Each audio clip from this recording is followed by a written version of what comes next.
Nah ini saya pikir banyak pelajaran sih buat teman-teman.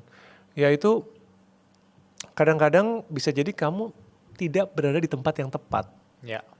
Sehingga kamu merasa down. Mhm. Jadi sebelum kamu merasa apa saya bodoh banget gitu ya, apa saya jelek banget jadi orang.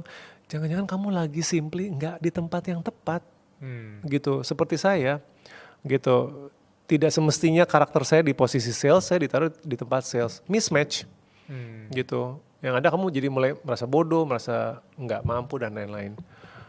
Jadi itu sih yang saya bisa share tentang karir dan mungkin buat teman-teman juga. Dan hati-hati dengan godaan gaji aja gitu. Yeah. Saya ngerti uang penting kok. Saya nggak bilang uang nggak penting. Paham. Bener. Uang itu penting. Tapi kalau kamu menerima pekerjaan hanya karena uangnya, kamu abaikan faktor yang lain, seperti apakah kecocokan kamu dengan ini, nanti lama-lama duit itu nikmatnya hilang juga kok. Di beberapa bulan pertama gajian iya seneng, tapi habis itu kamu di pekerjaan kamu stres. Iya sih. Pernah di fase itu. Pernah? Iya kayak misalnya let's say gajinya 2 kali lipat dibandingkan yang pada umumnya. Dan ketika menjalani kayak tiap hari itu kayak benci banget loh. Iya kan? Mau ke kantor benci, lihat atasan benci, itu pasti pernah di fase itu. Iya kan? Dan uang itu tidak menghibur. Iya bener. Tidak Kayak bisa pas dapet kayak apa ya, perasaan atau emosi kita tuh udah pelan-pelan mati gitu. Kayak ya uang masuknya udah gitu. Iya. Gitu. Dan kalau teman-teman ingin membuktikan ini, kamu harus coba dulu. Karena dengar Bilal atau Mas Henry cerita ini, cobalah. Coba gitu kayak, nggak mungkin dah gue kalau ada uang pasti gue happy ya. Coba. Ya coba, nggak apa-apa, cobain aja. Iya Jig. Ya. Atau ada fase lain yang merasa terendah banget selain dari sisi kerjanya?